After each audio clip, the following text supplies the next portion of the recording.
Pulivendula ZPTC ఉప ఎన్నికలో YCP big step తీసుకుంది.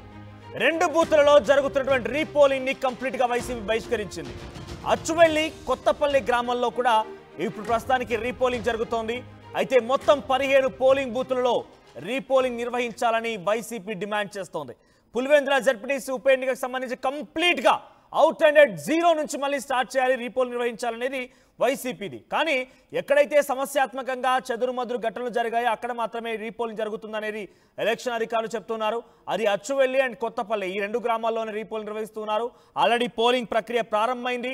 3 గంటలు కావస్తోంది. 7 గంటల నుంచి సాయంత్రం 5 గంటల వరకు కూడా ఈ పోలింగ్ ప్రక్రియ కొనసాగుతూ ఉంటుంది.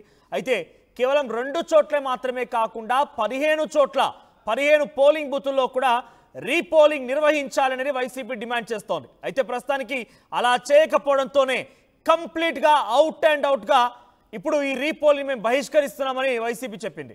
ఇక రీపోలింగ్ నిర్వహిస్తుండటంతో ఓటింగ్ కు దూరం అవుతోంది. కేంద్ర బలగాల పహారులో మొత్తం రీపోలింగ్ చేయాలని వైసీపీ పట్టుబడుతోంది. ఈ 2 చోట్ల కూడా రిగ్గింగ్ కి పాల్పడ్డారు, లేకపోతే రకరకాల చెదురుమదురు ఘటనలు జరిగాయని ఒక అనుమానం ఎలక్షన్ అధికారులు ఉండడం మూలంగానే మళ్ళీ అక్కడ ఓటర్లందరినీ కూడా రీపోలింగ్ లో పాల్గొనమని చెప్పి ఎలక్షన్ అధికారులు చెప్తున్నారు. అందులో భాగంగా రీపోలింగ్ ప్రక్రియ ప్రారంభమైంది. అచ్చువెల్లి అండ్ కొత్తపల్లి ఈ 2 గ్రామాల్లో రీపోలింగ్ ప్రక్రియ చాలా ప్రశాంతతమైనటువంటి వాతావరణంలో కొనసాగుతోంది. ఆ విజువల్స్ మీరు చూస్తున్నారు. అచ్చవెల్లి గ్రామంలో అక్కడ జరిగిన రీపోలింగ్ సంబంధించిన లైవ్ విజువల్స్ ని మీరు ఆర్టీవీ స్క్రీన్ పై చూస్తూ ఉన్నారు. మరోవైపుగా కొత్తపల్లి గ్రామంలో కూడా ఇటువంటి సినారియో నెలకొంది. చాలా ప్రశాంతతమైనటువంటి వాతావరణంలోనే ఎన్నికల ప్రక్రియ కొనసాగుతోంది. ఇక ఒంటిమిట్టలకు సంబంధించిన ఎన్నికల ప్రక్రియ ముగిసింది. రేపు ఎన్నికల ఫలితాలు విడుదల కాబోతున్నాయి.